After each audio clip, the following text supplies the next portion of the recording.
Welcome back to Sleepy Science History. I hope you're tucked in, warm, and letting the day drift gently away. Tonight, we'll sink slowly into the velvet dark of the deep ocean, where the sunlight fades and the world belongs to giants. We'll meet the colossal squid keeper of moon-sized eyes, and wander through the old sailor tales of sea monsters that once haunted the edges of our maps. No hurry, no storms here, just the quiet pull of curiosity. Let the current carry you, and stay with me until the very last word. The deep has more secrets than you've ever dreamed. What sleeps in the darkness deeper than any dream you've ever had? The question drifts, like a pale feather, over an ocean without horizon. Somewhere far below, where the sunlight has long given up its chase, the sea folds into itself like an endless night. Down there, the world is older than memory. The water is thick with time, and in the stillness, something stirs. It is not a place for hurried hearts. Down in the bathypelagic silence, where pressure would fold steel into origami, movement is rare and deliberate. The creatures that live here do not waste their strength. Every flick of a fin, every gentle ripple in the water, is a measured breath in a place where energy is precious. Long ago, sailors whispered about these depths. They did not speak in the clipped syllables of scientists, nor with the certainty of textbooks. Their words came salted with fear and wonder. Leviathans, they said, kraken, sea serpents. The ocean, to them, was an unknowable cathedral, its vaults patrolled by monsters as long as a village street. And though those sailors have long since sailed into history, the question they asked still lingers. What lives out there, beyond the reach of our lantern light? Imagine, if you will, that you are standing at the rail of a ship in the year 1723. The world is smaller than it will one day be, but the sea is impossibly large. There is no engine noise, no satellite beacon above you. The water slaps gently against the hull, but beneath that rhythm lies another, the pulse of the deep. You look down into the darkness and feel it looking back. Then a shape, too far away to be certain, too large to make sense, slides beneath the ship.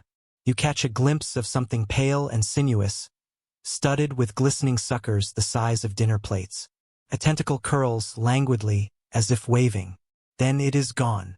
You would tell others, of course, and they would nod and whisper, and soon the story would take on a life of its own. By the time it reached the ears of a tavern full of restless men, your sighting would have grown into a beast the size of an island, capable of dragging entire ships under with a single careless tug. Thus are legends born. The truth, as it often does, swims in quieter waters. Scientists would eventually give the name Architeuthis dux to the giant squid, and another Mesonicoteuthis hamiltoni to its even larger cousin, the colossal squid. Their eyes are vast, greater than any other in the animal kingdom, as wide as the plates upon which those sailors once ate their salted pork and hardtack. These eyes are not ornaments. They are lanterns for a world without light, able to catch the faintest glimmers, perhaps the ghostly outline of an approaching sperm whale, their only true predator. But in the days of candlelit cabins and hand-drawn charts, such knowledge was out of reach. The only evidence of these beings came when the sea, in a rare moment of generosity, surrendered a fragment, a length of arm washed ashore, a beak found in the belly of a whale. These were puzzle pieces without a picture to guide them, and so the human mind did what it has always done. It filled the gaps with story. Beneath the surface, however, the squid went on with their lives, oblivious to our wonder. Imagine the quiet ballet of a colossal squid, each movement slow and fluid, as though the water were thick as oil. Its tentacles are not frantic but purposeful, drifting outward like the fronds of some ancient plant until, suddenly, they snap inward around an unlucky fish.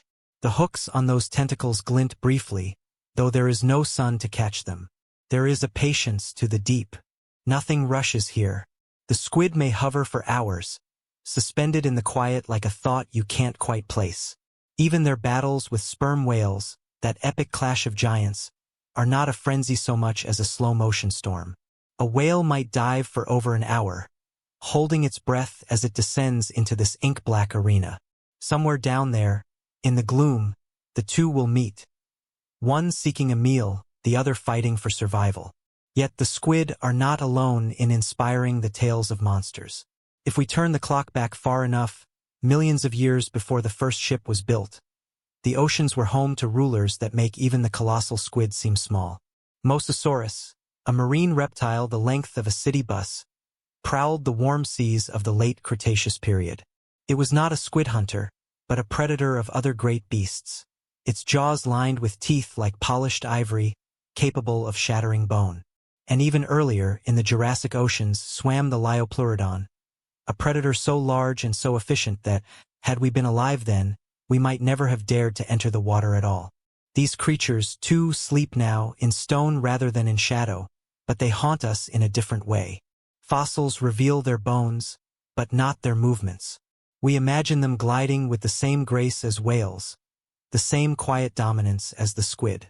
In the mind's eye, they return to the water, circling in the dim green light of prehistoric seas.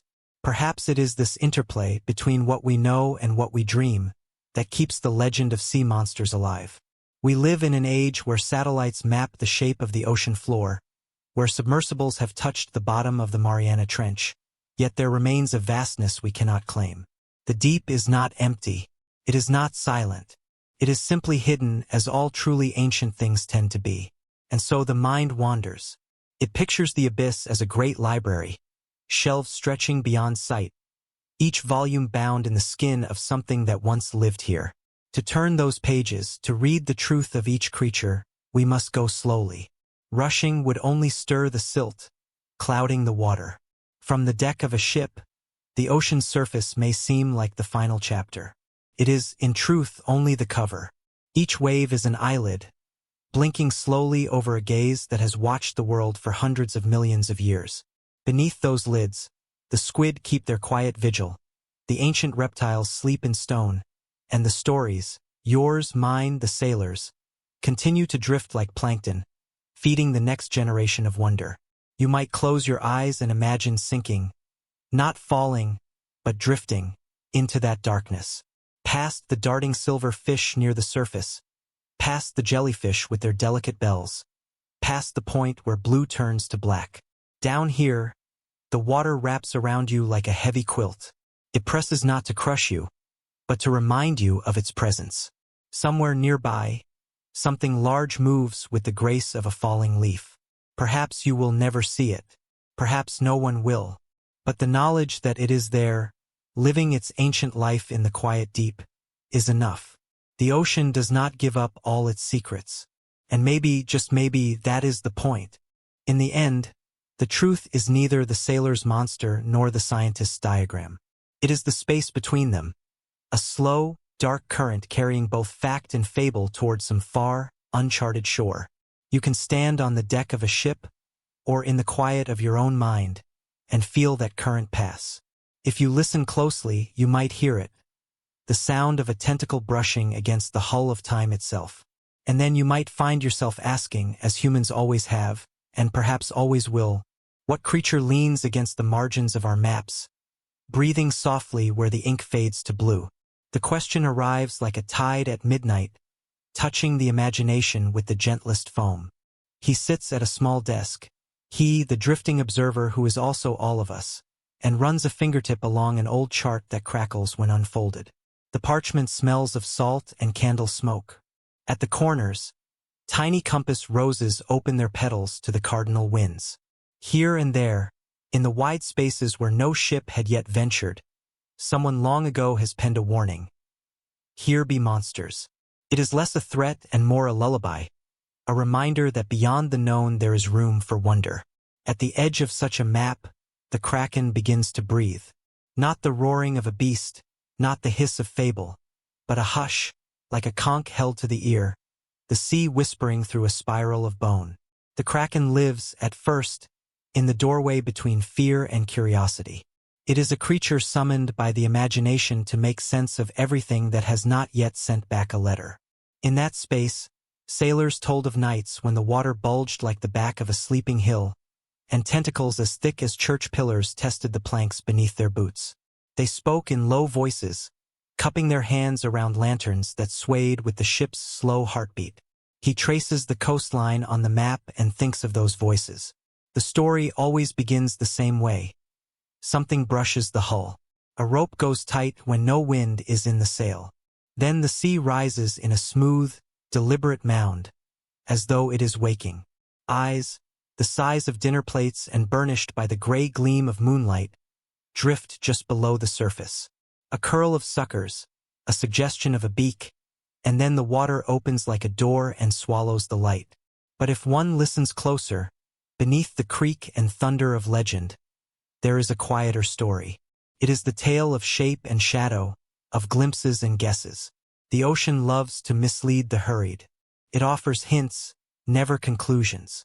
A whale turns on its side and a fin becomes a serpent's back. A school of fish flashes in perfect unison, and a single creature seems to ripple across the sea like a silk scarf. And down in the darkness, where daylight is something remembered rather than seen, a giant squid extends its arms, the suckers tasting the water like a hand feeling for a familiar wall. One learns, with time, that the kraken is a conversation. On one side, human eyes and stories. On the other, the calm, patient breath of the deep. The words cross miles of water and centuries of doubt. They meet in the uneasy middle where wonder thrives. Maps tried to tame that middle. Ink has a way of pretending that uncertainty is solved. A coastline, once sketched, feels permanent, even when storms nibble at its edges and rivers carry new sand to the sea. The old cartographers crouched over their parchment with quills and a stubborn hope, drafting lines that would one day be replaced by better lines. Yet in the great blue spaces, they left room for creatures, curling, coiling, beckoning. It was their way of saying, we measured what we could. The rest is a mystery, and that is not a flaw but a feature. He thinks of the first time a colossal squid's eye was seen intact, how it was lifted from the cold like the moon recovered from a black well. He imagines the hush in the room, the feeling that someone else was now present, an intelligence from a slower world where pressure needs everything into patience. The eye is a lighthouse in reverse, gathering even the faintest ghost lantern of movement. A flicker of bioluminescence, the long silhouette of a predator, the snow of drifting plankton. One could mistake that gaze for malice, but it is simply attention, the oldest form of presence. Down there, where the water is nearly still and the cold's voice is low and steady, life moves as if time wears a heavier coat. The giant squid's arms dangle like thoughtful roots. The ocean provides sounds in the pitch beyond human hearing. Groans and clicks and far-off thunder, messages written in pressure and distance. The squid reads them with its skin. It does not hurry, because here everything is a negotiation with scarcity. Energy is a coin granted sparingly. To spend it, one must be sure. And so the kraken of legend may be many things. A tangle of unusual waves, the carcass of a whale gone white and strange with decay, the upwelling breath of a pod beneath the surface. But chiefly, it is the shape of our questions.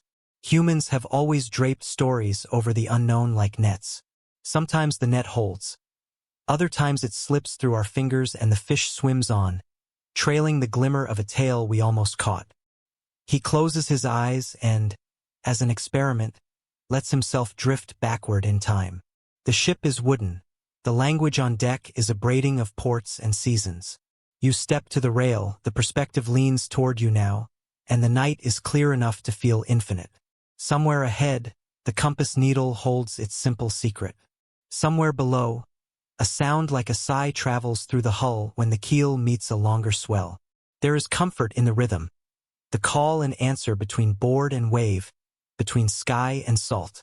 And then the sea lifts just a little. It would be nothing if it happened once. But it lifts again and again, regular as a sleeping breath. Lantern light trembles over the surface and shows you circles. Broad, pale coin shapes arranged along a length of shadow. Suckers. The word is simple, soft, almost silly. Yet here it feels like the shell of something sacred. A bell struck once in a dark cathedral. You do not scream or point. The older sailors do not either.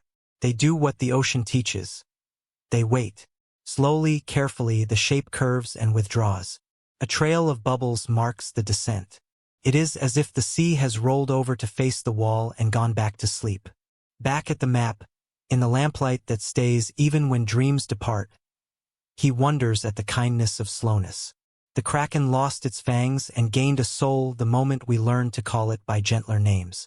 Giant squid, colossal squid, a little schoolteacher's cadence in the syllables, a sorting of the unknown into drawers. Yet the all remains, because the ocean keeps its own archive. Words can catalog. They cannot tame. Sometimes the legends tell of ships pulled under. Perhaps in rare moments the truth got tangled. A vessel caught by a sudden whirlpool, a storm snapping masts like twigs, ropes cinched around a drifting limb of something already dead. The sea does not always bother to explain itself. It is polite, but it is busy with currents and moons. Still, the stories were useful. They taught caution.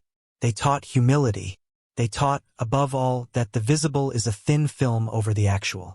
In calmer moods, the sailors shared gentler fictions. That the kraken, once it surfaced, brought fish in such plenty that nets were filled to laughter.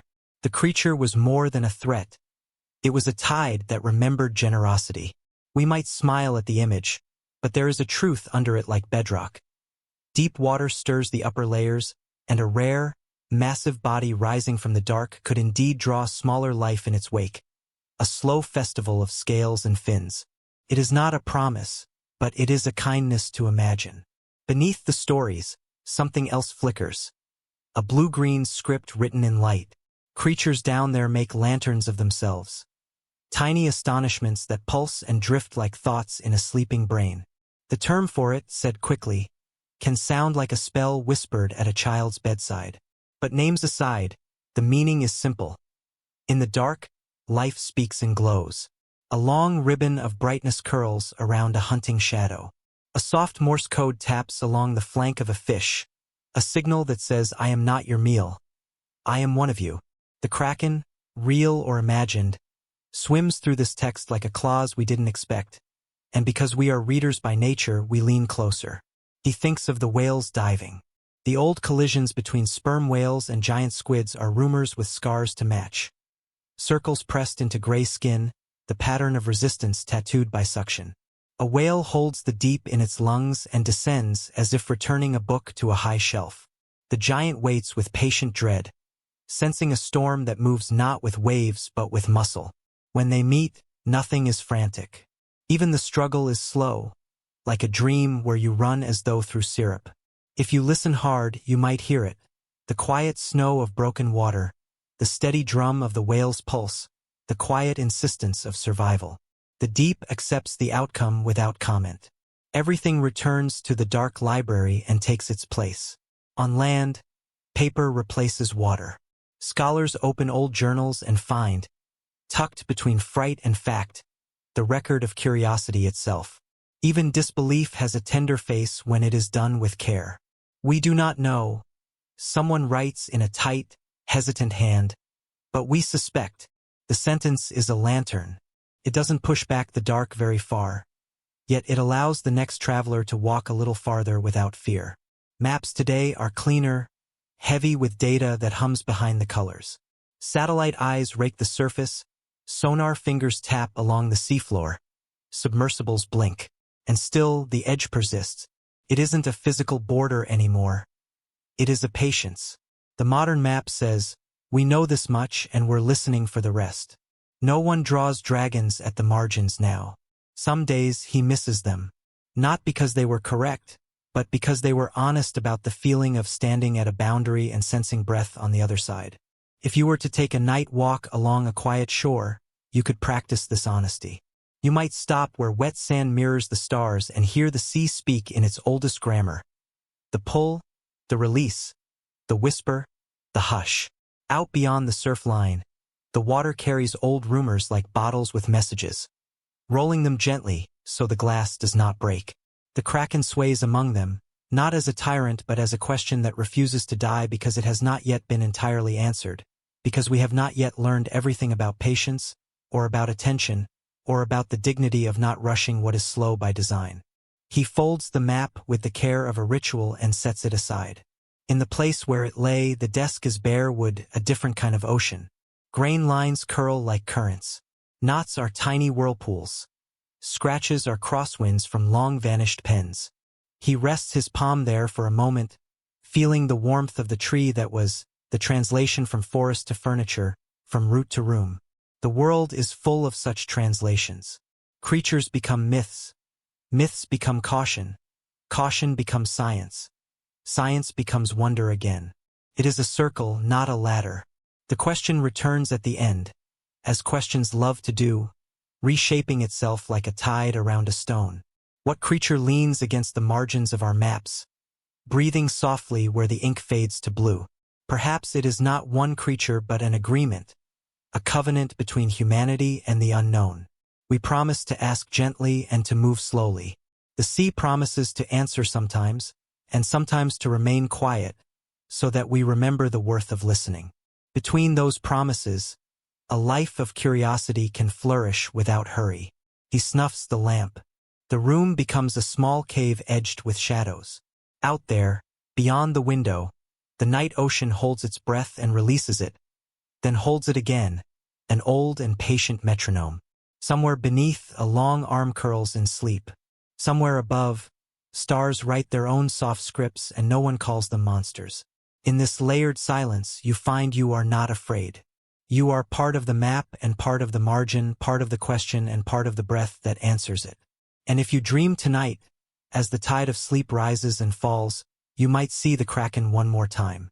Not as a shipbreaker, not as a chart's warning, but as a curve of living twilight, an intelligence slow as moonrise. It approaches only to remind you. The edge is not a cliff but a shoreline.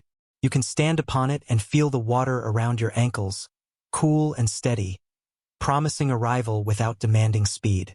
When you wake, the question will remain, timeless, tidal, kind, and so will the work of asking. Who first lit a candle in the dark places of the sea?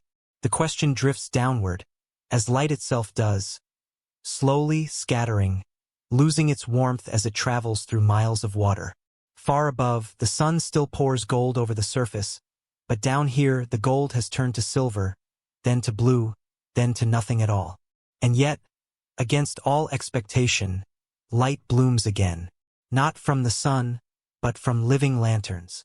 The ocean's true darkness begins where the last threads of daylight dissolve, around 200 meters below the surface. It is here that a new sky appears, not above but all around, stitched together from the lights of creatures. Some drift like wayward stars, others flash like lighthouses, and a few pulse in patterns so deliberate you can almost believe they are writing. If you were here, suspended in the water, the pressure holding you as gently as it holds the oldest shipwreck, you might see the glimmer of a jellyfish, its bell a delicate lamp glowing from within. A comb jelly, fringed with rows of beating cilia, catches the stray light from its own body and scatters it in rainbow threads. And farther off, the steady blink of a lanternfish, carrying its name honestly, signaling to its kind in a Morse code that has no alphabet but is perfectly understood.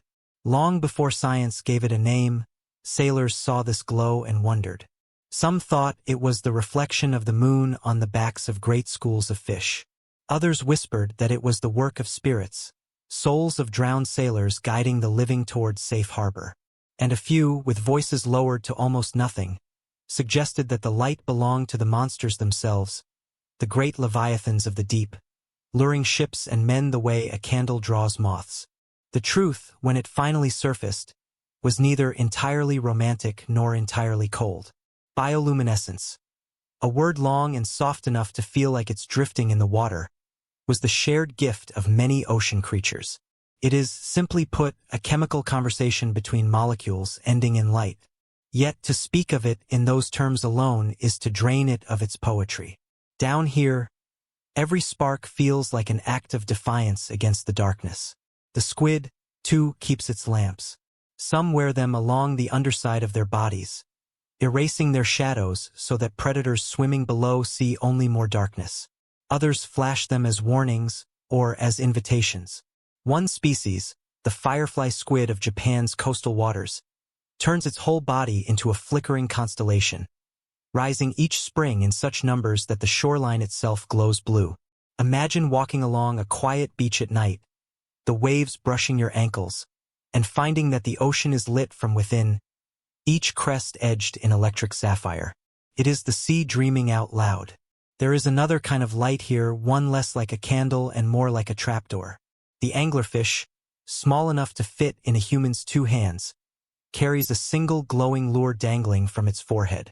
In the dark, it sways this beacon slowly, like a pendulum marking unhurried time.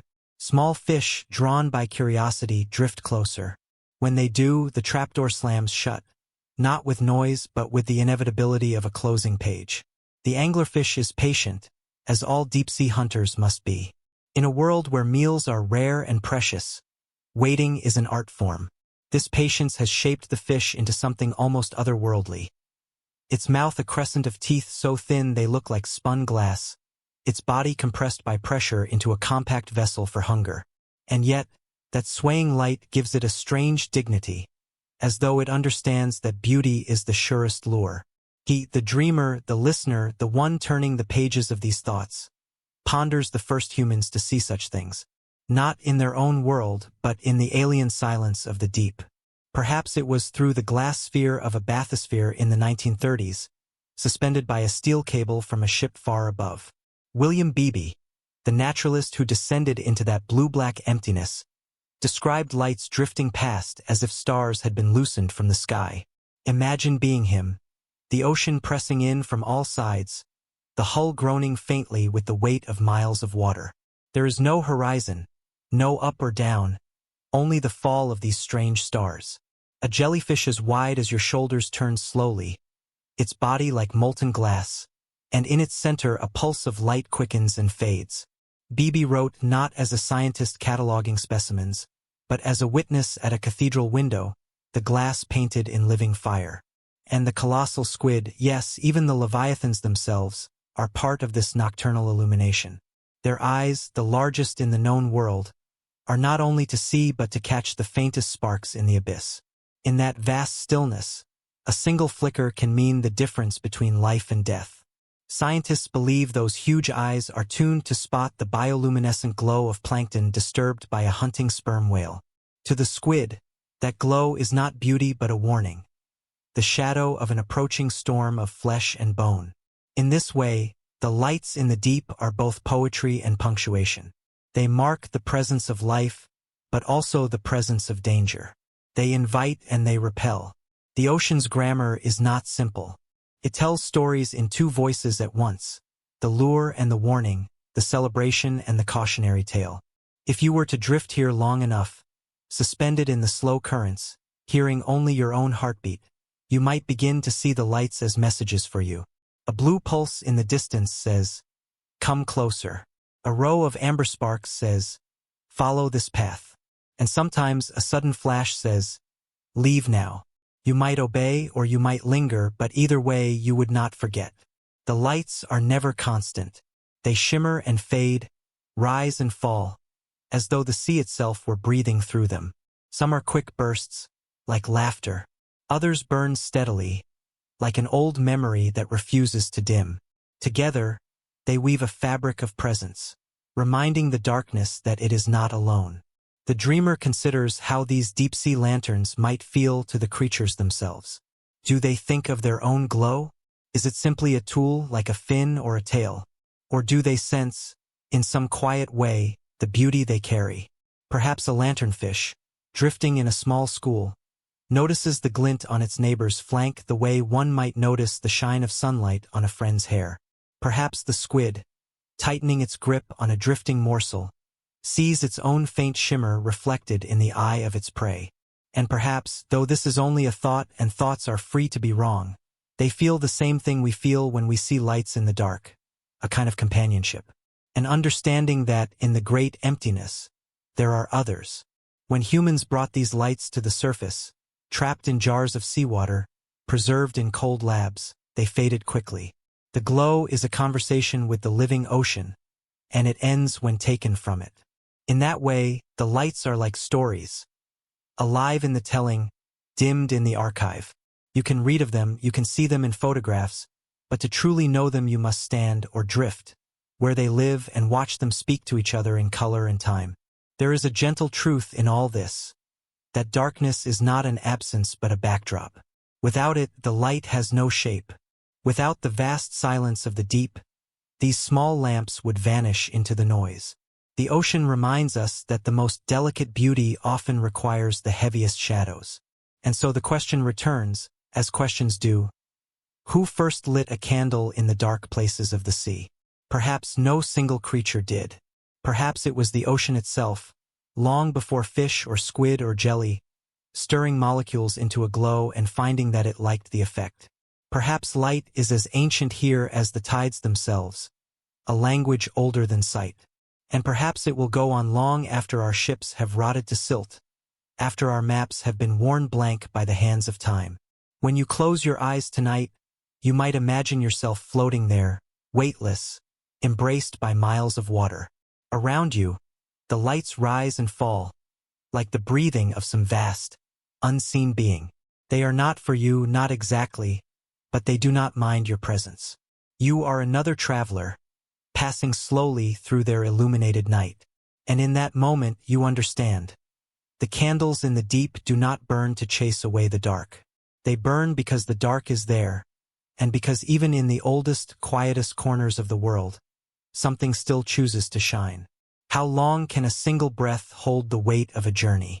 The question arrives not in the open air, but in the cool, muted space beneath the surface, where sound bends and light softens into haze. Somewhere out in the expanse, a dark shape gathers itself. The sea, patient as ever, opens to let it pass. It is a sperm whale, a creature that carries a cathedral within its ribs and the echo of thunder in its lungs. At the surface, it has taken in a breath, slow, deep, deliberate, and now that breath must last for miles of descent. Its body knows the ritual. Blood retreats from skin and muscle, conserving itself for the organs that matter most. The heart slows, from a steady drum to a drawn-out toll, as though matching the rhythm of the deep. You could imagine it as an elevator without floors, lowering into an unlit building where every level feels the same. The whale slips past the bright doorway of the surface, past the dim mezzanine of twilight, into the basement levels where no sun has ever touched the walls. The pressure increases with each story passed, but the whale is built for this weight. Its ribs bend, its lungs fold inward like a pair of tired sails. Once, humans believed that whales went to the ocean's bottom simply to sleep. The truth is more patient, more purposeful. They go there to hunt, to meet in the dark with creatures no daylight eye has seen alive. Giant squid, colossal squid, shadowy fish whose bodies are painted with constellations of their own making. The whale does not chase blindly. Its head is an instrument, its melon filled with oil that focuses sound like a lens focuses light. It sends clicks into the dark, each one returning as an echo, a picture drawn in reverberations. Imagine holding a conversation without words, where each pause is the time it takes for sound to reach a canyon wall and return to you. For the whale, these echoes are as vivid as sight. A squid's soft body outlined in reflection, the tremor of its fins giving away its direction. This is how the hunt begins, not with a lunge, but with listening. The dreamer, sitting somewhere far away and yet impossibly close, wonders at this patience. We breathe without thinking, a brief exchange with the air, never asking it to last more than a minute or two. But here is a creature that trusts its single breath to carry it for an hour, even longer. It is not a matter of holding, but of folding that breath into the body's slow economy. A whale's descent is not a race against time. It is an agreement with it. And then there is the meeting. Somewhere in the cold black, the whale's clicks strike something large. The squid has been here all along, suspended in the water like a thought waiting to be remembered. Perhaps it sensed the whale long before the whale found it. Its huge eyes, unblinking moons, catch the faint shimmer of plankton disturbed by the whale's approach. Arms shift, hooks flex. The ocean, usually so quiet, thickens with anticipation. What happens next has never been seen in full. We have pieces, suckering scars on the whale's skin, the occasional fragment of tentacle floating to the surface. Scientists believe the whale strikes with sudden force, stunning or seizing the squid before it can escape. But down here in the slow world, even force is measured. The whale's jaws close. The squid's arms thrash. The two great bodies roll in the water like wrestlers in a silent, black arena. The struggle, whether brief or drawn out, ends as it must. The whale begins its ascent, carrying the prize in its mouth and the deep's cold signature in its skin. It is not unlike a diver returning from a treasure hunt, lungs still full enough to survive the journey up, but eager for the thin, easy air above. You might think of the ascent as a reverse fall, but it feels different. Downward is surrender. Upward is recovery. The first glimmers of daylight are like a distant shore, and with each stroke of the flukes, the world grows warmer, lighter, looser. The whale breaks the surface in a long, arched motion, exhaling in a cloud of vapor that catches the sun like fine crystal. That breath, the one it took so long ago, is now gone, spent in the quiet rooms of the deep. In its place is the air of this moment, bright and unpressed, enough to fill the whale again for the next descent. He imagines, as humans often do, what it would be like to join that dive. The mind tries to follow. Lungs compressing, darkness folding around you, the stillness pressing in without malice. At first, you might think of running out of air, but soon you would learn to match the whale's rhythm, to slow your heart, to let each second pass without pushing it forward. You would find, as the whale does, that the deep is not a place to conquer but a place to visit with respect. It is this respect, perhaps, that keeps the deep from becoming ordinary even to the whale. Each dive is a pilgrimage, a return to a temple without walls, lit not by candles but by the slow pulses of bioluminescent life. The whale moves among these lights as though passing through constellations, a traveler in a sea-shaped cosmos. Long ago, whalers spoke of finding squid beaks in the stomachs of the sperm whales they hunted. Some were small, but others were large enough to suggest prey longer than a man, heavier than a small boat. These beaks, unsoftened by digestion, were the only proof of battles no one had witnessed. To the whalers, it was evidence of the whale's power. To the quiet listener now, it is something else. Evidence of a meeting between two old inhabitants of the world, both shaped by the same slow forces of evolution, both moving according to laws older than language. The sea keeps most of the details for itself.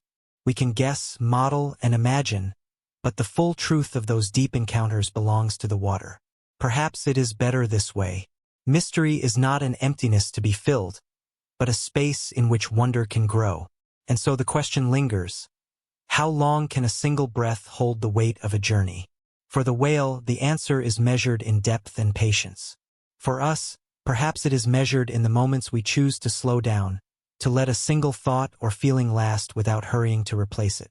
A breath, after all, is not just air. It is a rhythm, a connection between body and world. The dreamer closes his eyes and pictures the whale once more, its dark shape sinking into the blue, its tail a final shadow before vanishing into the calm black below.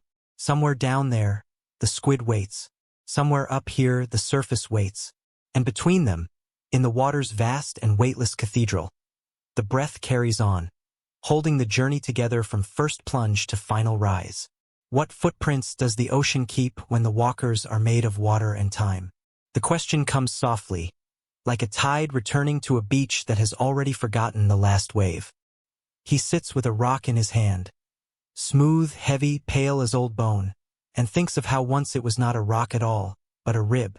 The light from the window is late and gentle, the kind that turns dust into constellations. Outside, the present-day sea performs its endless task: pull, release, pull, release. While beneath the veneer of the moment, another ocean stirs. The ocean that once carried kings with teeth like polished moons. If you listen carefully, history has a tidal sound. It goes out, revealing layers of stone like pages of a book left open on the shore. Comes in, blurring edges, softening the bold ink into watercolor. Somewhere between those motions, the ancient beasts of water wake and turn, not in flesh, but in our imagining. Mosasaurus, Liopleurodon, names that taste of limestone and long patience. Names that once meant fear and now mean wonder. They ruled seas that knew different stars. The continents sat in other postures then, leaning in or turning away like guests at a long conversation. Warm waters swept over places that now carry wheat and roads. Coral gardens stretched where today there are cities. In those inland oceans, the mosasaurs swam like dragons, learning the script of water.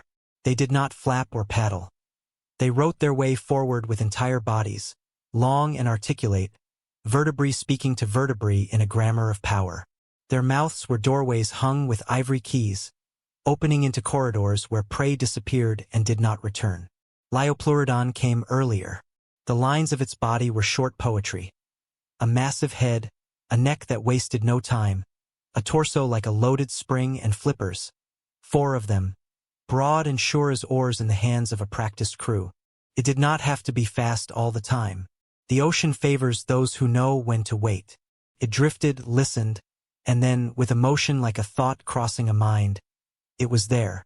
For a fish or a small reptile or even another plesiosaur, Liopleurodon was the end of the page. He imagines these rulers not as cartoons of menace, but as weather systems at sea level, inevitable as rain when the air can hold no more water. Their presence altered the texture of the day. A school of fish felt a pressure subtle, not from above but within the water itself, that made them change direction, thicken, merge into a quicksilver ribbon. Turtles paused under the broad leaves of floating ferns, hearing not with ears but with bones. A shadow approached that was not a cloud. And then life rearranged itself to make room for hunger. Fossils do not sing, but they hum if you hold them near the ear of the mind. The mosasaur skull's hum of leverage and certainty, teeth set in jaws hinged like the gates of a fortress. The vertebrae hum of movement taught by eons, each knuckle a small promise that the next will know what to do. Even the stones once inside their bellies, gastroliths, smoothed by use, hum of balance and ballast, reminders that floating is its own kind of walking and requires the quiet intelligence of weight. We did not meet these beings in the present tense. They were introduced to us piece by piece, the way a coastline is revealed by dawn. First, a jawbone sleeping in chalk. Then a vertebra the size of a fist. Then a set of teeth rippling like the edge of a comb. Familiar in shape, alien in scale. Early diggers held these bones and thought of dragons, saints, myths grown heavy enough to sink into the earth. Later, with patience sharpened by questions, we learned to fit the pieces together, to coax a posture from silence. Even now, much of the conversation is guesswork whispered with respect. How did they move exactly? How fast? How did they sleep in a world with no walls and so many teeth? We build models and swim them through computers. We watch the living, whales, crocodiles, seals, and let analogies cast their soft light backward. The answers are plausible, not certain, like islands seen through mist. Picture a day under a Jurassic sun. The light is broad and young. Fern forests lean over brackish lagoons. Dragonflies pass like living jewelry. Out beyond the marsh flowers and the whispering reeds, the sea begins with a line of glitter and then forgets to end. You step into the shallows, the sand warm as a hand, the water instantly cool and reassuring. A few meters out, the bottom vanishes and your feet rise, surprised, as all land promises give way to the muscle of the tide. Beneath you, a shadow. For a heartbeat, it could be a cloud or the bright underside of a slow wave. But the shape resolves into purpose. A broad head, the glide of flippers, silence shaped into direction. You share the water with a geometry older than your language. You do not scream. The sea itself forbids it. You watch as the creature passes, a thoughtful reef in motion. Its eye, dark, intelligent, undecorated, meets yours and does not linger. You are not on the menu, not part of the arrangement. You are a question with no meat on it, and the day is full of better answers. This is how his mind travels, sideways softly, until the present returns like a tide that has found its way home. The room is small. The fossil on the desk is only a fragment. But for a moment, the air is saturated with brine that no wind brought, and there is a faint, noble heaviness in the chest, as if he has been swimming for a long time and has just now remembered how to stand. Mosasaurus was not a single creature but a chorus of related forms, some sleek, some massive, all bound by the logic of the water. Their tails, crescented, muscled, decisive, were the signatures they left on the sea, each stroke a line of ink too immediate to be stored in stone. Liopleurodon, too, had cousins and rivals, a cast of long-necked plesiosaurs and sharp-nosed ichthyosaurs flickering in and out of the story like side notes. The ocean then, as now, refused to be ruled by a single voice. Even emperors swam among multitudes. We sometimes ask why they vanished. The answers come as weather reports from a distance. A rock fell from the sky changed its mind about light, the plants forgot how to be green, the chain broke at 1,000 quiet links. The sea absorbed the news in the way the sea does everything, first with motion, then with memory. The kingdoms ended, but the ocean, capacious, unsentimental, kept going. Their thrones dissolved into silt. Their crowns became pebbles children would one day skip, laughing, across the surfaces of modern afternoons. The bones remained. Time, the patient archivist, filed them under chalk and shale. Later, when our curiosity had grown the right kind of hands, we checked out those volumes and read by sunlight what the sea had written in pressures and currents. We learned, not to revive the rulers, but to feel the weight of their days. It is a different kind of resurrection, quieter than trumpets, gentler than miracles. You kneel in the dust, brush away grains of the youngest century, and a jaw appears, smiling in a way that is not really a smile. You whisper hello to a face that last knew daylight when the constellations wore other names. He thinks about animal intelligence, the wide, generous word we give to the many ways of knowing, and wonders what kind of thoughts filled those ancient skulls. Not the kind that draw plans or write letters, perhaps the kind that draw maps in the body itself. Here is a cold tongue of current. Here is the shelf where fish gather like rain. Here is the ridge where the water sings differently because of what lies underneath. Maybe the thought of a mosasaur was shaped like an estuary, braiding fresh and salt, risk and reward, hunger and rest. Maybe the thought of a Liopleurodon was a compass that only needed the taste of water to point always toward the living center. In the slow pace of the deep-time day, these creatures did not hurry. Even their hunts, fearsome as they were, obeyed the etiquette of energy.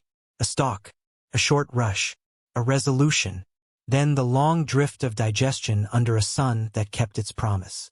Night was not yet catalogued into hours by clocks, but the moon had begun its patient apprenticeship in the art of pulling tides. There is comfort in knowing that even then, the sea responded to the moon's touch, bodies rising and falling with a silver patience that our blood remembers when we sleep. Stories about monsters often live at the seam where ignorance meets imagination. Yet when we place the word monster beside Mosasaurus or Liopleurodon now, it feels like we are dressing elders in carnival masks. They were powerful, they were dangerous, but they belonged entirely and elegantly to their world. The sea made them and made room for them, and they returned the courtesy by living according to its laws. The terror we feel when we picture their teeth is less about their morality and more about our delight in the scale of life's possibilities. You may have held a small fossil in a museum and felt a quiet urge to apologize, to the animal, to time, to something you cannot name. It is not guilt. It is gratitude that arrived with awkward shoes. You were allowed, for a moment, to touch a bridge. Your fingertips completed a circuit between a living mind and a past that does not care whether anyone remembers it. The electricity is faint, but it is real. A tingle that says, you are not the beginning of this story, and that is good news. In a dream that could have happened this afternoon or 65 million years ago, he walks along a shore of an inland sea. The water is soft as silk pulled through fingers. Far out, a tail leaves a slow crescent on the surface and then erases it. Seabirds circle, different kinds than ours, but their mathematics are the same: lift, glide, thrift. He sits on a rock that hasn't yet decided to be a fossil and watches the horizon right itself. Time is not a line here.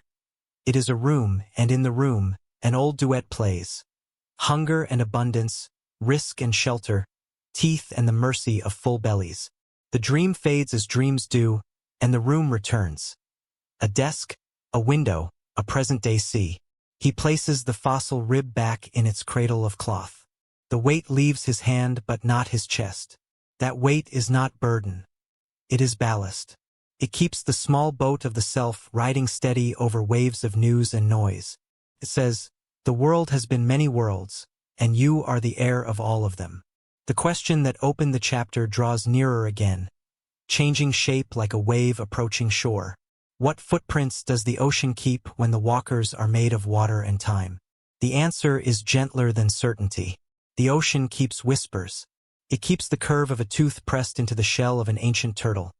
It keeps the echo of a tail beat printed on a school of fish that learned to move as if the sea had one mind. It keeps the dark, low thunder of a flipper cutting water. It keeps, in stone, the outlines of bodies that solve the problem of living in salt with elegant finality. And the ocean keeps us. Our questions, our careful brushes, our notebooks smudged with hope. It keeps the way we stand at railings and stare at distances, wondering what old kings once swam beneath our modern ferries. It keeps the hush that falls in a museum when a child looks up at a long jaw full of long teeth and does not feel fear. Only the polite awe one feels in the presence of a very old story, finally told. So the chapter closes like a tide returned to calm. Mosasaurus and Liopleurodon recede not as villains, but as constellations of the earlier sea, their light reaching us late and sweet. You can close your eyes now and hear the surf working the same patient equation it worked for them. Pull, release. Somewhere, in stone caverns where dust carries the taste of chalk, their bones keep their vigil. Somewhere else, in the dark library of the deep, new rulers, quieter, boneless, bright-eyed, attend to their own kingdoms. When you lie down tonight, try a slow breath, then another. Let your ribs become a small museum of air. Picture a tale describing the letter C on the page of the sea. Picture four flippers opening like doors. Picture teeth that glisten not with malice but with the solved geometry of survival. Let sleep come as the water comes to sand, repeatedly and without reproach. You are part of a long procession. The footprints ahead are fossils. The footprints behind are foam. The path itself is ocean. And somewhere beyond the moonrise, the kings are still swimming, perfectly at home in a world that will always remember them, even when it forgets their names. Who first learned to see the dark, not as an absence, but as a country with its own weather. The question sinks slowly, like a flake of ash through still water, and the sea receives it without a ripple. Somewhere far below the friendly jostle of waves, where sunlight forgets itself and the cold remembers everything, a shape hangs in the black like a patient thought. It does not rush. It listens with skin. It tastes the current with the soft grammar of its arms. And it watches, oh how it watches, with eyes that look borrowed from another world, round and solemn and wide as the plates of a quiet supper. He imagines those eyes first, because they are easiest to love. Dark oceans within the ocean, ringed in faint glimmers, always open, always reading the dim script of the abyss. And then, with a slow kindness, he lets the rest of the creature gather around them. Mantle like a midnight bell. Fins that whisper rather than flap. 8 arms and 2 longer, searching threads. A beak hidden at the center, not cruel so much as purposeful. Giant squid. Colossal squid. Names stitched with awe, spoken in a hush that feels natural, like lowering your voice in a cathedral.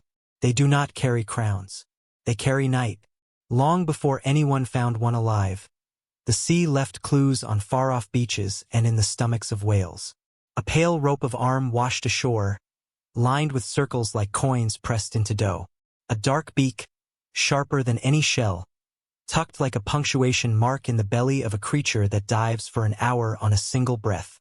Sailors held these pieces and made stories, as sailors will. Kraken, they murmured, then told the tale twice, then 10 times, then enough that fear and wonder braided themselves into something sturdy. They did not need the word squid to feel the ocean looking back. It would take centuries for science to borrow a better lamp. Even then, the deep kept its privacy. Cameras sent down in cautious cages found only hints at first. A shadow that moved like a thought changing its mind, a curve of arm, eyes that reflected the cold fire of the submersible's lamps. Each fragment was a kindness, a bookmark left behind by a patient librarian. Not yet, said the sea. But soon, if you are gentle. He thinks of the eyes again. It comforts him that something so unimaginable wears a gaze that looks almost human in its roundness, and yet is not human at all. In rooms far from the water, people have lifted those eyes from their cold beds and marveled at the size. Bigger than a hand's span, bigger than a bowl. But their largeness is not vanity. It is function the way a heart is function. Down there, light is a rumor. The eyes are built to chase rumors. Imagine standing in a field at midnight during a winter with no moon. A storm is coming, but you cannot see it. You feel it on your skin, the pressure, the hush, but the sky is mute. Now imagine you hold a lantern that does not shine outward but inward, turning your attention into a sort of vision. You will notice not the storm itself, but its effect. How distant starlight blurs along a line, how the air tastes of iron, how birds go quiet. The eyes of the giant squid are like that inward lantern. A faint disturbance in the water, a line of tiny living sparks kicked awake by a vast animal's approach, becomes a message. Something large is moving. Something with lungs. Prepare. The ocean writes warnings in light the way a dream writes warnings in plot. A trail of blue pinpricks climbs toward you. A ghost ladder made by plankton startled into shining. The eyes read the ladder and know, just in time, that a whale is ascending like a slow storm. Here is the creature's patience. It does not panic. The body that looks like a fallen night sky does what it has always done. It gathers itself without hurry. Arms curl inward, protective as a hand closing over a secret. The longer tentacles draw in their ends with their tight constellations of suckers and in some small hooks poised for defense or luck. The mantle gives a deliberate push. Water rushes out in a neat jet, and the world slides by. Flight, but not frantic. The deep does not reward haste. You might mistake that measured motion for calm. It is not calm. It is economy. Down where food arrives seldom and unpredictably, every gesture is a deposit or a withdrawal. The squid knows the arithmetic of staying alive. Its flesh carries a taste the surface does not prefer. Its body floats almost neutrally, neither ascending nor falling with much fuss. Its blood, if you could call it that without getting lost in details, makes its own old bargain with cold. Yet for all its strangeness, the creature moves in ways that feel familiar to the heart. Watch long enough, and you will see grace shaped by limits. Recognize it? You do the same when you learn to live within a day. He remembers the sailor's sketches. Ships made small by the embrace of arms that rose from the sea like an invitation that was not to be trusted. A man on a deck pointing, another praying, a third frozen with his mouth open to the rain. Perhaps a drifting carcass tangled with rigging, or ropes cast about a limb that belonged to something already dead. The ocean tells the story it wants. We add what we fear or hope. But mostly the giants ignored us the way weather ignores a single leaf. What they did not ignore were one another, and the whales. Somewhere in the unsound theater of the deep, a long arm meets a long jaw. Suckers leave their careful bruises, perfect circles stamped on gray skin like a seal on a letter. Teeth leave their own language, half-moon dents arranged in a chorus along the mantle. Two old empires mark each other, then depart bearing signatures. The fight, if fight is the word, is not a brawl. It is ballet performed at 1 beat per minute. It is geometry enacted under pressure. A line intersects a curve. A spiral meets a wedge. No one sees. No one claps. The only applause is the fall of tiny bodies of light stirred by the struggle, and even they are not cheerleaders. They are instruments, struck briefly, ringing once and going still. When he thinks of the giant's life between such meetings, he thinks of slowness learned to perfection. Picture a room where time is thick enough to lean against. Picture shelves of dark arranged by depth. On one shelf the squid waits. Its arms drift like kelp in a gentle surge. The beak is quiet, shut in the privacy of the arm's circle. A simple door closed against a corridor without weather. The creature is not hiding. It is present in the only way presence is possible here, which is to be a listener of currents. There is food in this library. Fish that forgot to be sleek, transparent creatures with guts that glow like softly embarrassed lanterns, shrimp that paint brief commas in blue. The squid takes what passes within reach. Its two long tentacles, unfurled suddenly like words that had been withheld, shoot forward with a neatness that would be elegant if it weren't so final. A bundle returns. The door opens. The library keeps its quiet. You might ask, do they have minds? Not the kind that writes down questions in ink, perhaps. But there is a knowing, a faithful knowing, in their routines, in the way they answer the deep's demands with something other than collapse. Even the eye, that moon, is not just an instrument.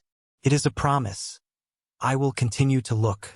Even when there is almost nothing to see, I will look. On a weatherless night, he stands on a modern pier and lets the present talk him into silence. The sky is unbuttoned to the last star. The water below keeps its counsel, black as spilled ink, oily with hints of light. To the east, a ship moves without urgency, its lamps strung like patient constellations. He thinks of the giant beneath that ship, or beneath no ship, simply inhabiting the night like a thought too delicate for speech. You, too, may have felt it. The sense that the ocean is looking up, not at you precisely, but toward the surface as one looks toward a ceiling after a long day. Not longing just to check, a habit. Still there?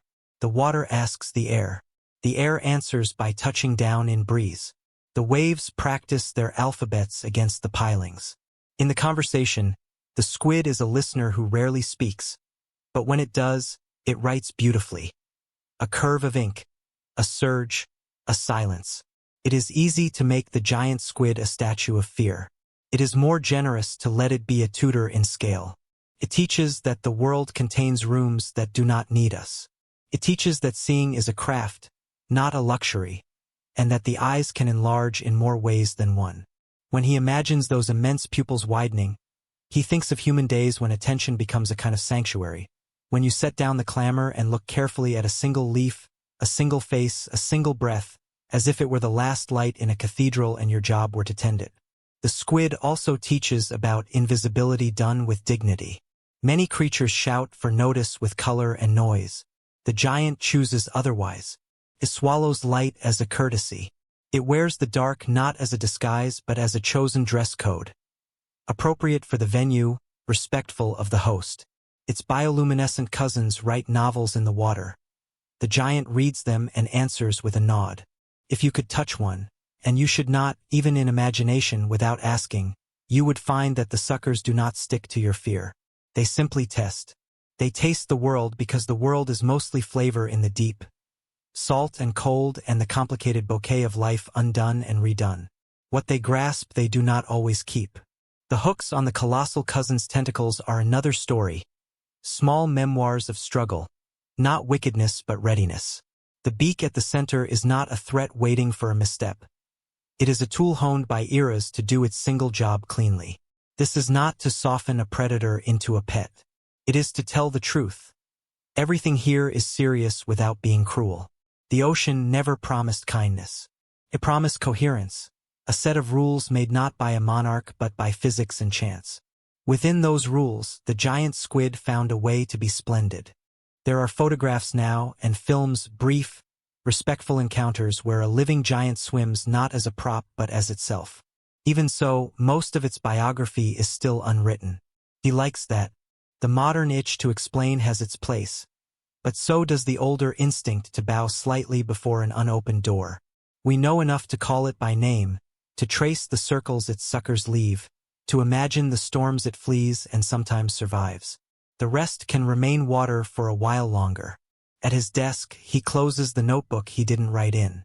The page smells faintly of graphite and patience. On the windowsill, a bowl sits empty and quiet. Once, he placed a dinner plate there, just to feel the scale of an eye beside the morning. It was a silly comparison, but it helped. The moon rose later, washed thin by city light, and for a breath or two, he felt that some old intelligence was looking in, curious, untroubled, older than rumor. The question, by now, has softened at the edges, the way a shell softens when the tide has handled it enough. Who first learned to see the dark, not as an absence, but as a country with its own weather? Perhaps it was the squid. Perhaps it was the whale, turning sound into sight. Perhaps it was the earliest fish, newly arrived in a depth that asked more than the surface ever did. Or perhaps it is any quiet creature, including you, whenever you meet an unlit moment and choose attention over alarm. Close your eyes tonight and let the room dim into the kind of dark that doesn't threaten so much as cradle. Somewhere under the world, eyes like moons are open, not to judge, not to haunt, but to keep reading. They read the lines written by the brushstrokes of current, by the commas of bubbles, by the sudden, urgent paragraph of a whale's approach. They read and respond, and in responding, they become themselves again, ancient and precise. Sleep, then, as the deep sleeps, with one part of you listening, another part letting go. If a thought rises like a whale, let it pass. If a memory glows briefly like plankton, enjoy the light and then allow it to fade. Know that in the world's largest room, unvisited by sun, a presence endures with slow certainty, seeing enough in almost nothing to keep living well. And when morning comes, when the bright country of air throws open its doors, carry a little of that slow sight with you. Look widely. Spend movement carefully. Let your curiosity be a lantern that doesn't waste its flame. For there are worlds even in the shadows of your day, and when you learn to see them, you will understand the giants in the dark a little better, and yourself most of all. What heartbeat does the sea keep, and who listens to it in the dark? The question drifts in like a low tide, quiet, deliberate, full of space between the syllables. Somewhere beyond the reach of daylight, the ocean breathes in rhythms older than any clock. It is not the fast flutter of a sparrow's wing, nor the steady thump you feel when you place a hand on your own chest. This is a slower beat, a deep and patient metronome that counts not seconds, but seasons, migrations, and ages. If you could stand on the seafloor without the weight pressing the breath from your lungs, you would feel it in your bones. A long swell passes overhead, and with it, a slight tug in one direction, then another. In that shifting, the deep announces itself. I am still here. I have always been here. Long ago, sailors believed the sea had moods. Some mornings it would rise like a child eager to play. Some evenings it would sleep, flat and silver beneath the moon. But there were days, those quiet, heavy days, when the water seemed to draw itself inward, holding its breath as if waiting for something only it could hear. In those moments, the crew would speak more softly. They would step carefully, as though walking on the floor of a chapel. The truth, though wrapped in poetry, was not far from this belief. The ocean does have a pulse, though it is not blood that moves through it, but currents. Invisible rivers twist and turn through the water, carrying warmth, salt, and life across thousands of miles. They are driven by winds and by differences in temperature, by the turning of the earth itself. The great conveyor of water, the thermohaline circulation, is a heartbeat on a planetary scale, taking centuries to complete a single loop. He thinks of the creatures who live by this pulse, who feel its slow signal as clearly as you might feel a drum in a distant room. The colossal squid, drifting in the deep, might not know the words for such things, but it knows the pattern. A certain current means food will come from far-off coasts. Another means the water will grow colder and more still. Whales follow it as faithfully as stars. Sea turtles ride it across oceans they have never seen before, guided by instincts written not in maps, but in marrow. You can imagine it like a great circular breath. Water sinks in the cold, far north, heavy with salt, slipping down into the darkness like a long sigh. It travels southward in silence, sweeping under continents, curling around unseen ridges.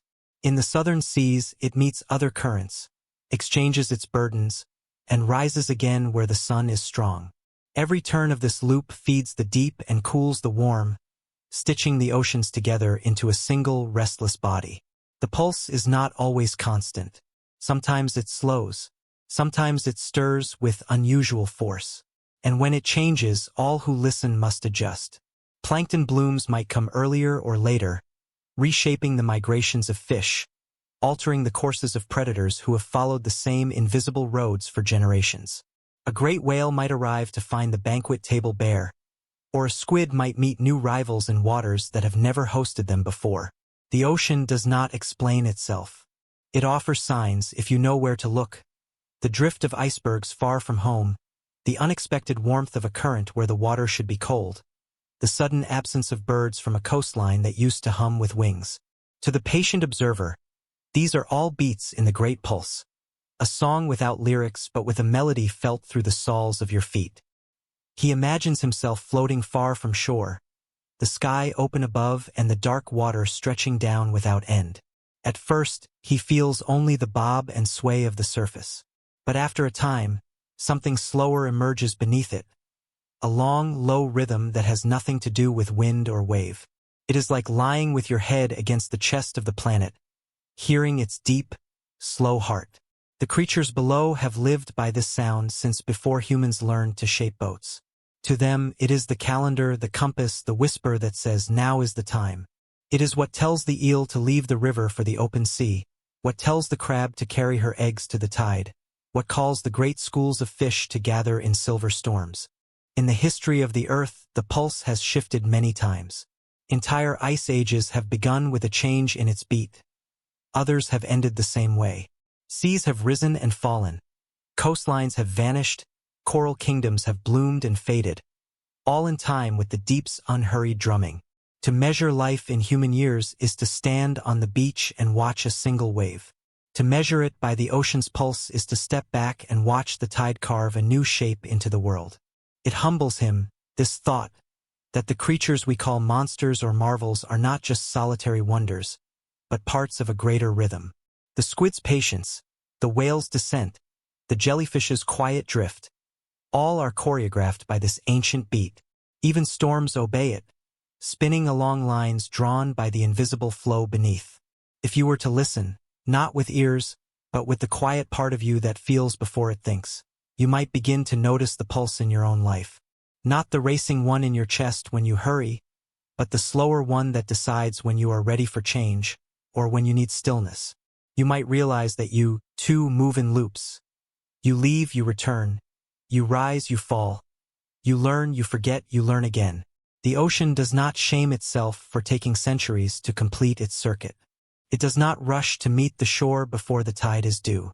Perhaps we could learn from that kind of patience, the trust that movement will come when it should, and rest will come when it must. There are scientists now who measure the pulse, who set buoys and drop sensors into the dark, who read data as though it were sheet music for the planet's slow symphony. They can see when the beat quickens, when it falters, when its rhythm wavers. Some say it is changing now, faster than in any time we can remember. The ocean, they warn, may carry its breath differently in the years to come. And with it, every creature who listens will have to learn a new song. But for tonight, the beat continues. Steady enough that the whales still dive in time. Steady enough that the deep-sea hunters still wait in their appointed shadows. The water passes over mountains no sunlight has touched, curls around valleys no human has entered, and keeps its slow promise to return to where it began. What heartbeat does the sea keep, and who listens to it in the dark? The answer is everything that lives in it and everything that lives because of it, which is to say nearly everything. The air you breathe has passed over those currents. The rain that falls on your roof was once part of their loop. The food on your table, the wind in your trees, the quiet in your sleep. These are small gifts from the ocean's pulse, delivered without fanfare. He closes his eyes and listens, though there is no sound in the room. He imagines it low and patient, a drum so vast that to hear a single beat is to live a lifetime. And he understands, suddenly, that he has always been moving to it, even on land, even without knowing. When you lie down tonight, you might hear it too, not as noise, but as the calm certainty beneath all noise. Let it remind you that the world's oldest rhythms still run, that there are patterns larger than fear, and that to live in step with them is to feel, at last, that you belong to something deep and wide and endlessly alive. What stories sleep inside a ship when the ocean closes the last door? The question arrives like a lantern carried down a stairwell. One step, one circle of light at a time. He rests his hands on the balustrade of imagination and descends with it, feeling the cool air of old water rise to meet him. Somewhere below the bright world, the sea keeps its archives. The shelves are not wood but silt, not straight but sloped, not quiet but full of soft, patient noises. the tick of shrimp, the distant thrum of currents, the occasional sigh of a hull giving a little more of itself to time. Here, in the salt libraries, shipwrecks lie open like books that the living can no longer close. He pictures one. Perhaps it went down in fog, the bell ringing to no avail. Perhaps it folded under a storm so vast it felt like the sky had decided, just for a night, to be ocean too. Perhaps it burned and then cooled in the rain, ember to ash, ash to foam, foam to nothing. However it happened, there is quiet now. The masts are gone. The deck is a garden. Over the gunwales spill tall meadows of kelp, their blades drifting as though listening to a music too slow to hear. You might approach such a place the way you approach sleep. Slowly, with your hands open. Fish pour from window frames as if the rooms had learned to breathe. A porthole holds the round reflection of a passing barracuda's eye. In the captain's quarters, the ceiling wears a shawl of soft coral. The desk is a reef. Paper has become an idea. And somewhere among the fallen beams, a clock face stares without hands, its numerals asking a question that water will not answer. In the story of ships, the sea is both audience and author. It watches our departures and writes our endings. The old sailors knew this and prepared their vessels like offerings. Tar in the seams, rope coiled like sleeping serpents, a figurehead carved to smile at the horizon. They believed, perhaps without saying it aloud, that every journey is a bargain. If the ocean would carry them, they would carry the ocean's moods with patience and, when necessary, surrender. Some surrenders were small. A spilled barrel of apples feeding the fish, a crate of nails slipping quietly into a blue with no bottom. Others were grand and final. Once a hull lay on the seafloor, the contract changed. The ship no longer belonged to men with charts and hopes. It belonged to the slow citizens of the deep, to the drifting spores of coral, to the silt that walks the bottom in a long, deliberate parade. The wreck began, at last, to live a different life. He thinks of how quickly that life begins. Even as the last bubbles rise, curious scouts arrive. Tiny fish tasting the new silhouette in their neighborhood. Octopuses slipping inside to measure the shadows. Crabs lifting their complicated faces to consider the angles of the fallen wood. If there is cloth, it becomes a home for small mouths. If there is glass, it becomes a mirror for scales. If there is iron, it furrows under rust that blooms in improbable colors. Orange like old sunsets, green like dream copper, black like the dark between stars. A ship is a body. It has ribs, it has skin, it has a heart where the engine once turned heat into motion, or where the cargo lay heavy with the balanced gravity of trade. On land, bodies decay toward nothing. In water, this body becomes plural. The deck is a field. The hold is a cavern. The keel is a hill upon which strange forests rise. Even the names change. Gunport to window, stair to ledge, rope to vine. The ocean translates and, in translating, remembers. There is a particular hour, in the mind if not the tide, when a diver first learns to hover. The floor is so close that a fin kick would make it cloud, but far enough that your breath, slow and deliberate, keeps you from touching down. In that hour, a wreck becomes a city you learn block by patient block.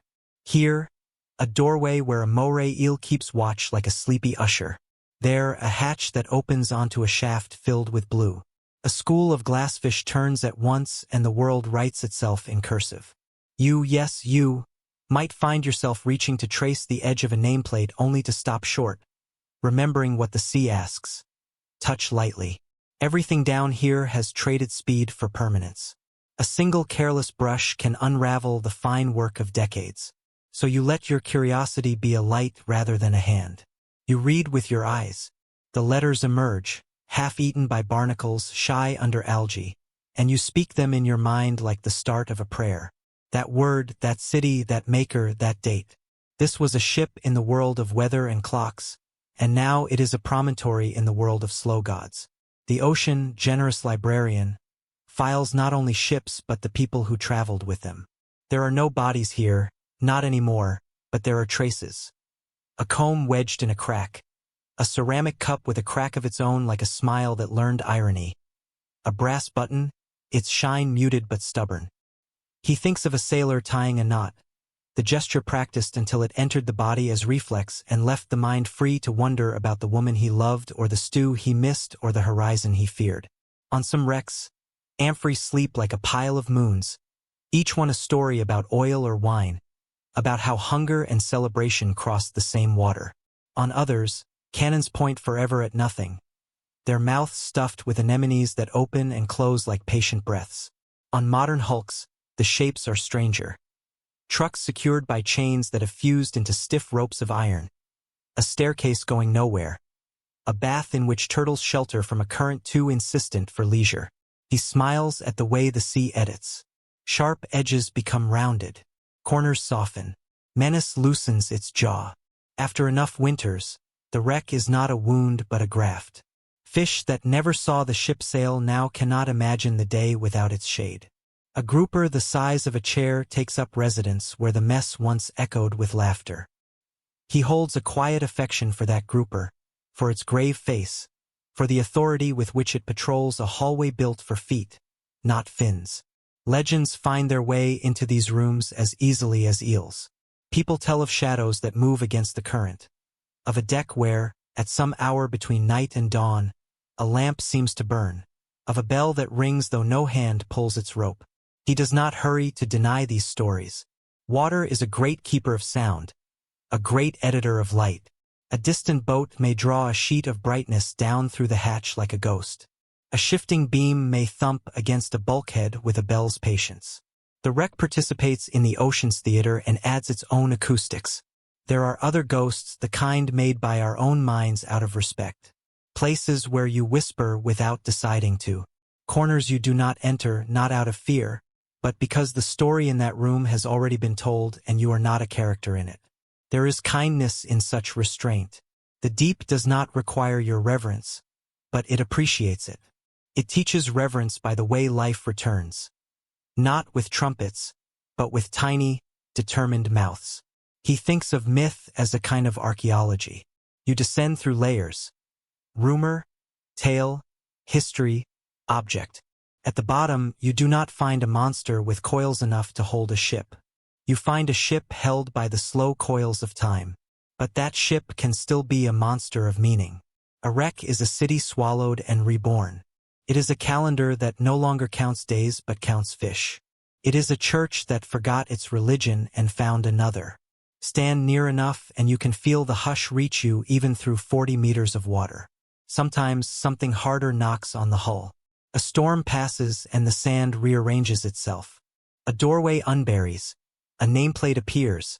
A new passage opens. The library breathes. It does not cling to catalogs.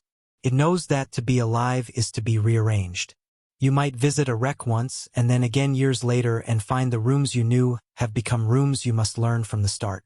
Like a book that changes because you have. He remembers the first time he saw an anchor on the bottom. It was larger than his kitchen table, embedded in the seabed like a decision no one could undo. The chain draped away in a slow curve, each link wearing a garden of its own. There was no ship at the end of it, not anymore. The anchor had done its work too well or too late. In that silence, the shape seemed both absurd and noble, a tool for pausing now employed by permanence. You could say the same for a compass face that no longer points, for a wheel that turns only for the crabs who climb it, for a bell that is now a house for a family of small fish. The ocean is a patient recycler of purpose. It lets the past keep its silhouette while giving the present new uses. In that way, wrecks are kindnesses. They are hotels built by accident, theaters without scripts, museums where the exhibits curate themselves. There are wrecks so old the wood has become a rumor. All that remains is a long stain in the sand, a few iron shapes like punctuation marks, and the memory that something was once here that believed it was going somewhere else. He finds that thought tender. Most of us believe we are going somewhere else. The sea does not correct us. It simply offers possibilities. Harbor, open water, storm, calm, arrival, return, rest. If you listen, not to the history, not to the lists of cargo and crew, not to the dates carved in brass, but to the slower narrative, you might hear what the wreck itself has learned. It would not be the lesson of cautionary tales. It would be the lesson of hospitality. Everything that is lost can become a place for something else to live. Every ending has corners fit for eggs. Every story, when submerged long enough, becomes useful in ways it could not have imagined. What stories sleep inside a ship when the ocean closes the last door? They are not only of storms and sorrow. They are of return. They are of how a wooden corridor can become a corridor of water, and how fish write their quick epigraphs across the light. They are of how an iron rail can learn to bloom, and how a captain's chair can host a congregation of feather stars, each one opening like a prayer. They are of how the ocean takes our straight lines and teaches them to curve. He closes his eyes and sees the wreck again, not as ruin but as page. The sand turning in slow sentences across the deck. The moon laying its hand on the surface far above, the gesture traveling down as a silver thought. The hush, the patience, the steady work of small lives stitching the ship into the seabed so that one day it will not be a ship at all, but a shape on which other shapes depend. When you lie down tonight, imagine doors you do not have to open, rooms you do not have to enter. Imagine a city learning to breathe water. Imagine a bell that rings only in memory, and that memory sweetening rather than breaking your rest. Let your mind become a gentle current moving through a house that no longer expects feet. Let the rooms transform around you without loss. You are safe in the salt library. The books read themselves. The shelves hold oceans. And somewhere in the quiet, a clock without hands tells the right time. Now and now and now, forever the present tense of the deep. Where does a song go when there is no shore to catch it? The question glides through the water like a long note, unbroken, carrying itself farther than any swimmer could follow. Somewhere, deep in the open ocean, a sound begins. It is low enough to be felt before it is heard, steady enough to be trusted, and vast enough to wrap around mountains hidden miles below. It might come from a whale, thick-bodied and deliberate, turning its head slightly to aim the sound. Or perhaps from a chorus of smaller voices, the chatter of dolphins spiraling around each other in a dance of clicks, whistles, and small bursts of laughter that bubble into the light. In the deep, sound is not an ornament. It is architecture. It builds bridges between lives separated by miles of dark water. You might think of the ocean as silent, but that is only because we live in the thin air above it. Down there, the water is full of language, some meant to be overheard, some meant for no one at all. Long before we learned to listen properly, sailors spoke of strange music rising through the hulls of their ships at night. They told of groans, of deep bells tolling far away, of murmurs that seemed to circle the vessel before fading into the dark. Some feared these were warnings from spirits in the deep. Others thought the sea itself was dreaming aloud. The truth, as it often does, is not so different from the stories. The sea is full of voices. The largest belong to the baleen whales. Blue, fin, humpback, whose calls can carry for hundreds, sometimes thousands of miles. A blue whale's note, low and steady, may take minutes to rise and fall. It is less like a phrase than like weather, a pattern you feel in your ribs before you understand it in your ears. The smaller singers fill the spaces between with quicker music. Orchestrate complex calls within their pods, each group with its own dialect. Dolphins use sound to name one another, a signature whistle as personal as handwriting. Even shrimp contribute, snapping their claws so sharply that entire reefs hum with the sound, a background chorus that never rests. He imagines the way sound travels here, for times faster than in air, yet stretched in ways that make distances strange. A call from miles away might arrive as if it were right behind you, shaped by currents and the contours of the seafloor. Mountains and ridges bend the sound, cliffs reflect it, deep channels carry it for days. The ocean is not just a stage for these voices. It is an instrument, tuning and carrying each note. To a whale, the sea is both map and memory. Its calls can mark territory, summon mates, or hold a conversation across horizons. A calf can recognize its mother's voice in a crowded ocean, and a mother can sing her way back to her calf through the swell. Humpbacks, in particular, change their songs over time, each season introducing new patterns while letting old ones fade, as if the whole species were writing a long, collaborative ballad. There are songs we have only just begun to hear. Hydrophones dropped into the deep record pulses and patterns that do not match any known creature. Some are too regular to be chance, too distinct to be background noise, and yet they have no face. He likes to think of them as unsigned letters from neighbors we have not yet met. You, if you could sink without pressure or cold troubling you, might hear more than your mind could carry. The ocean's soundscape is layered like the night sky. Bright bursts near the surface, slow booms from the deep, quick flashes of chatter in the middle waters. You would not hear one thing at a time. You would hear a weaving of many things at once, each thread colored by distance and purpose.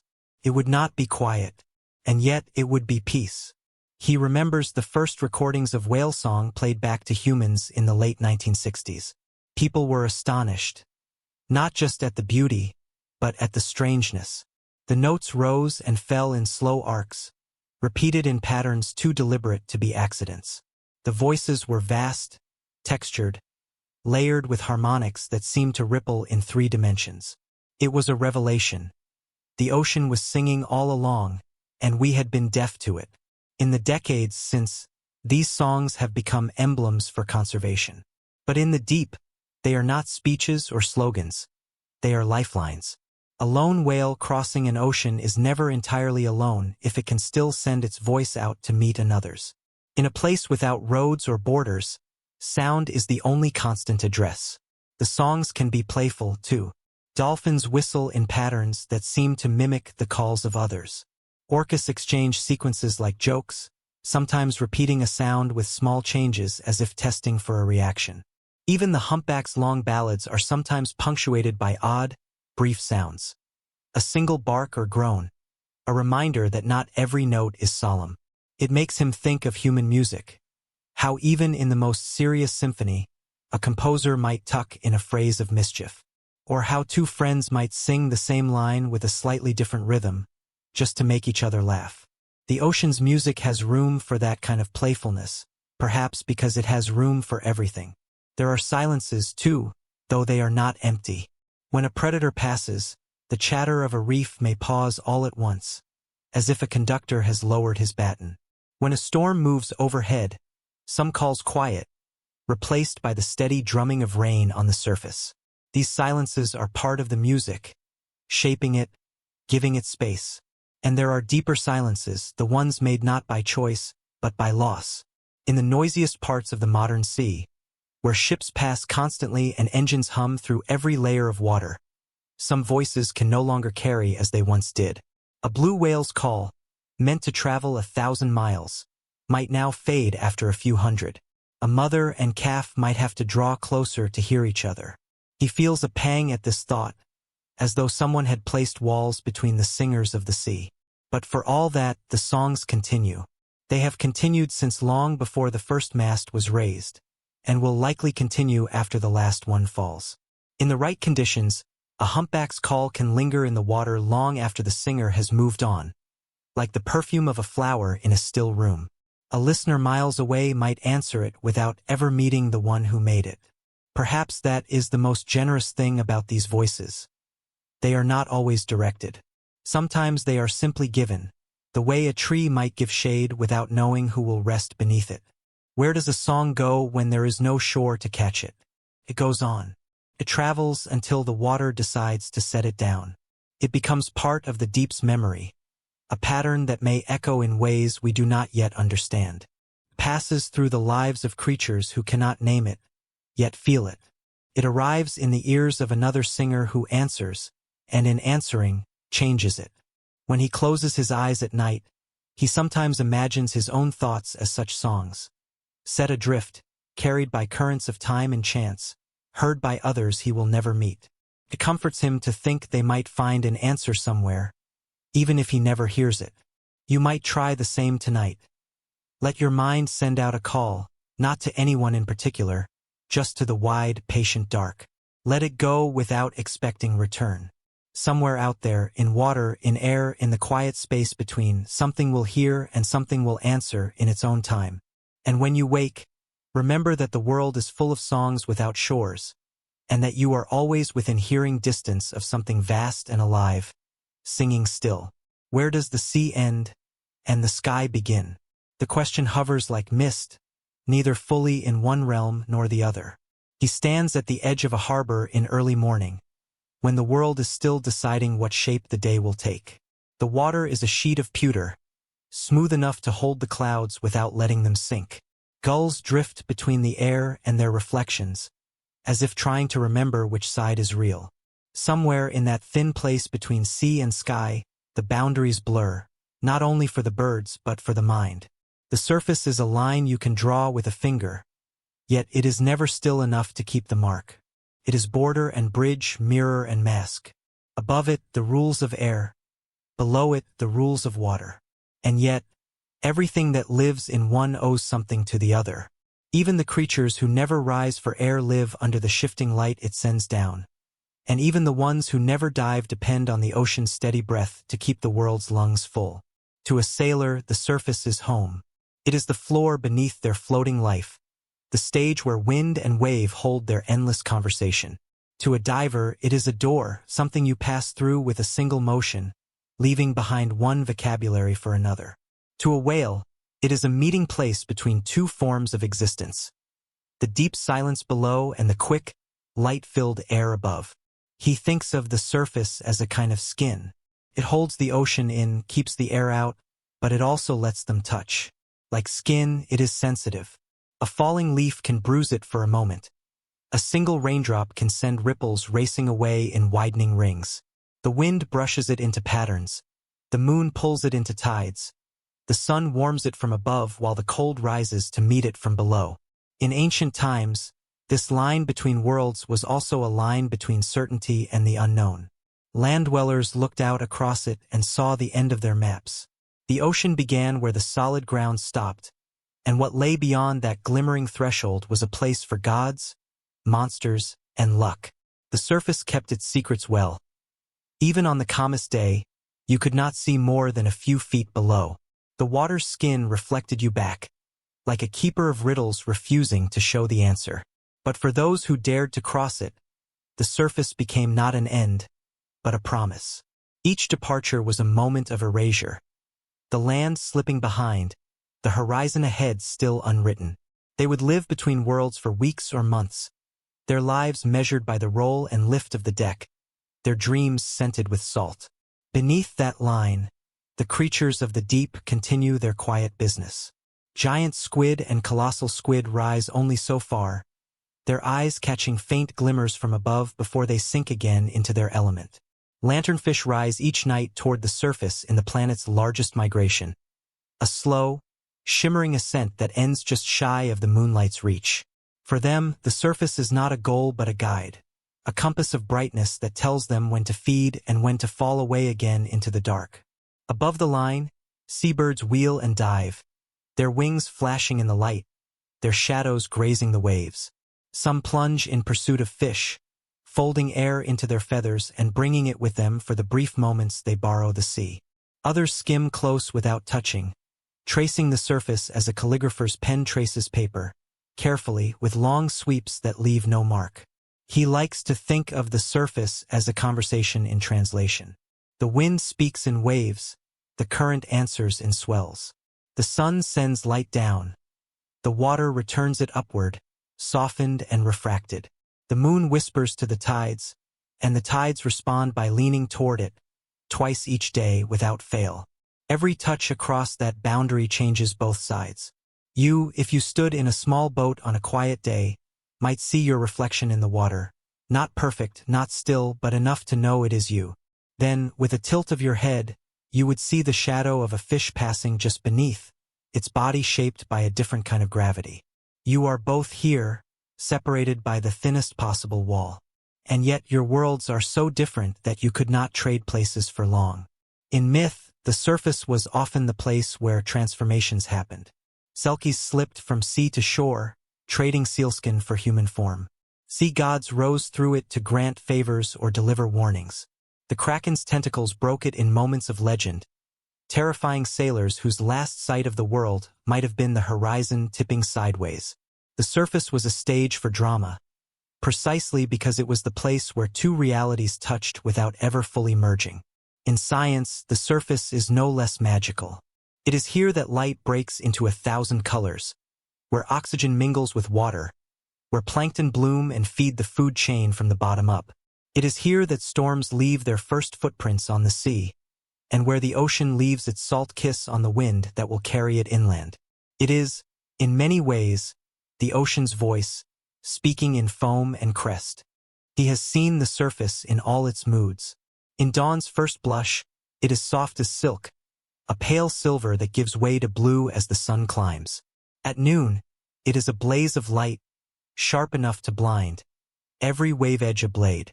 At night, under a full moon, it becomes black glass, etched with silver runes that shift and dissolve with each passing swell. In storms, it turns to hammered metal, wrinkled and restless, each wave a shoulder shrugging off the rain. Yet no matter its mood, it remains a place of exchange. Breath passes here, oxygen into the sea, carbon dioxide into the air. Heat is given and taken. Life crosses in both directions. Fish leaping into air, spray falling back into water. The surface is a perpetual handshake, renewed endlessly between the two largest realms of our planet. Perhaps that is why he feels such calm when he looks out across it. It is not just beauty, it is diplomacy. The surface is proof that two worlds can meet without erasing each other, that difference can be contact instead of conflict. Above is weightless flight, below is pressure and depth. They touch, they influence, they share, but they remain themselves. If you've ever floated in the ocean, letting your body rest with just your face in the air, you have felt this meeting. Your ears are full of water sound, your eyes full of sky. The surface holds you like a parent's hand, letting you rest in both realms at once. Time loosens there. Breathing becomes slow. You belong to the in-between. Where does the sea end and the sky begin? Perhaps there is no single point. Perhaps they braid together in light and shadow, in mist and rain, in the rise of a wave into the wind and the fall of a drop back into the swell. The boundary is as much idea as fact, changing with the weather, with the hour, with the heart of whoever looks. When he closes his eyes at night, he sometimes imagines lying at that exact place. Not above, not below, but exactly on it. He imagines feeling the roll of swells under his back, the kiss of wind on his face, and the slow heartbeat of the ocean passing through him. In that half-dream, he knows he is exactly where every journey begins and ends. The sea monsters of legend, the great whales, the ancient reptiles, the lanterns in the deep, the wrecks, the songs, all of them depend on this line. It is the lid that keeps the deep from spilling, the window that lets the sun in, the mirror that shows the sky to itself. Without the surface, there would be no place for the two halves of the world to greet each other. So the final truth of this long journey is not about the deepest trench or the largest creature. It is about the place where everything meets. The surface is not an end, nor a beginning. It is a continuous now, stretched thin over the world, holding every story in reflection. When you drift toward sleep tonight, imagine that you are floating there. The stars above you are the lanterns of the sky. The bioluminescence below you is the lanterns of the sea. Between them, you are safe, cradled in the narrow space that belongs to both. Breathe slowly. Feel the water lift you. Feel the air fill you. And when the morning comes, you will rise, as all things at the surface do, carried gently from one world into the next.